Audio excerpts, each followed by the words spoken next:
Well, let's take a look at a rather chunky solar light. A friend of ours had this thing. It's chunky. That's metal and glass. Usually these things are really cheap and nasty. This is actually quite a significant unit. So let's get that out of the way. What's interesting about this is this LED module is actually, you can actually remove it like a bayonet fitting. Quite amazing. I think it's been modified, or at least the battery's been changed, because I don't think that's the battery that came with it. I don't know, but probably not. So let's do some testing on it. I'm going to use my super retro meter that I had when I was a kid. Which is really cool. Is there anything left? Oh yeah, that's it's got quite a decent amount of juice. It has. I mean, you can see the solar panel is really badly faded. I don't know whether they changed the battery to see if they can bring it back to life. The contacts are very corroded. I think the first thing to do is to squirt some jollop on that. Okay, let's put this thing back. Actually, before I do that, I'm going to just scrape away a little bit of this crap that I think is built up on the contact.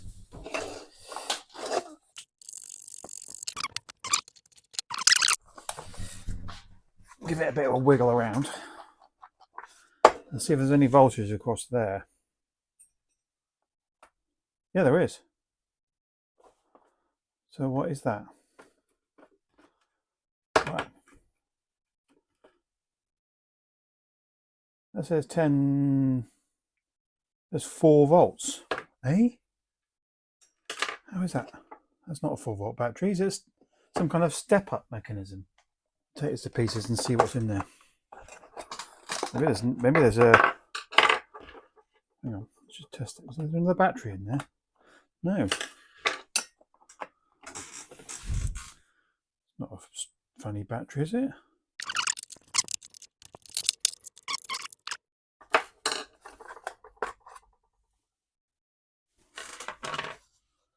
Well, there's lots of cobwebs and dead things. And plastic stakes. Yeah. Oh no, hang on. Ah, no, it's just held in by that screw. And what's called U1, I think that's some kind of charge control chip. But it's obviously doing all sorts of things. It must be a specialist unit, which is then generating a larger voltage. 6.5 volts. So that wouldn't light if that requires 6.5 volts. I wonder if it'll. Although it did appear to be broken. Oh no, that's working now. Was it just the contacts?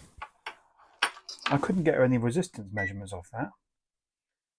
So I've got it on. Right, okay, let's just try that again with this thing. Ah, there we go. You can see it. That's why I was. Yeah, okay, that's better. You can see the slight thing there. Okay, yeah, I should have used that meter to start with. So you can see there, it lights a little tiny bit. You can just about see that. All right, so this actually works. So I think the issue was it's just stuffed up with crap. Having cleaned that contact, it should now work. So I'm going to put a bit more of this on it. I mean, it's definitely not the original cell that was sold with the unit. Definitely not.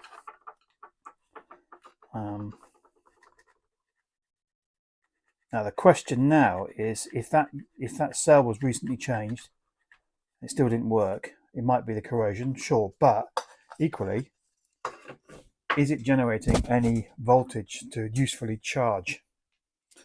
Because that solar panel does not look very good.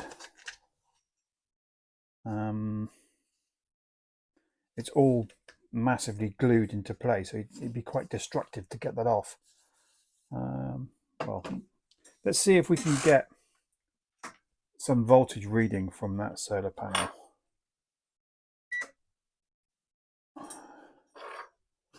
Don't know whether this light will be enough to do that, but we'll see.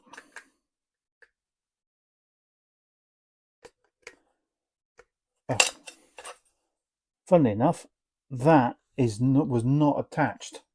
I thought it was. I moved it, and it was. All right, that's something we got to repair.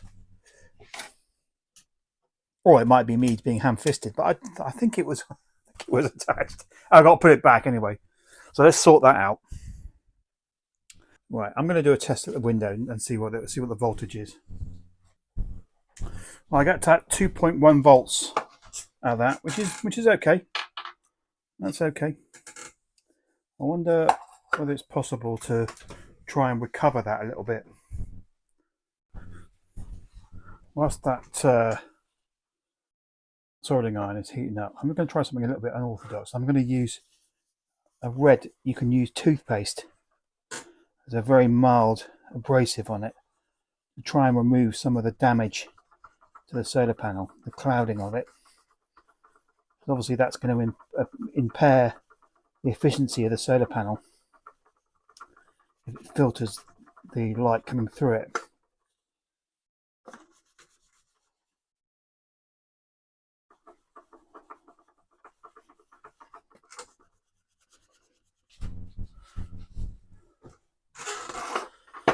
Okay, I think that's done something. I'll put some water on, wash that off. Well, check that out. That's made a massive difference. I mean, it may not be more efficient or more power, but it looks a lot better. Right, let's just sort that bit of soldering out, and then we can test it again. Yeah, that's the same voltage. I mean, you know, fair enough. Right, I'm going to go and get rid of all this crap in here, and then we'll reassemble it. Well, that ain't bad. That looks pretty good.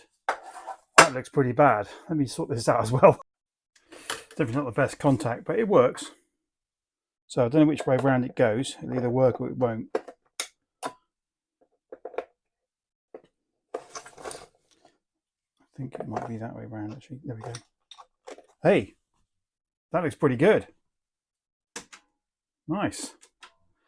If I put this thing back on, which could do with a clean as well, I'll clean that. I'll just take this light off. So it's now charging. If I put that over the top so it's night time, that is a lot of light coming out of there. I don't know how much it's going to last. Seems like a lot. Wow. Not mega confident that's going to last, but well, I'm going to leave it like that for a bit, and then to basically get rid of the charge. Now it is missing the battery cover, which is not ideal when you're outside. I haven't got one of those. I mean, it's a bit naff. I might put a bit of tape on to stop creepy crawlies getting in. Yeah. Well, that's potentially going to be really effective. I'll put it in the garden later on and test it, and we'll see what that looks like. Well, there it is working. It's not too bad. All right. Slightly dazzling. It's a shame that isn't. The glass is a bit more diffuse. But I'll check again tomorrow and see if it's still working.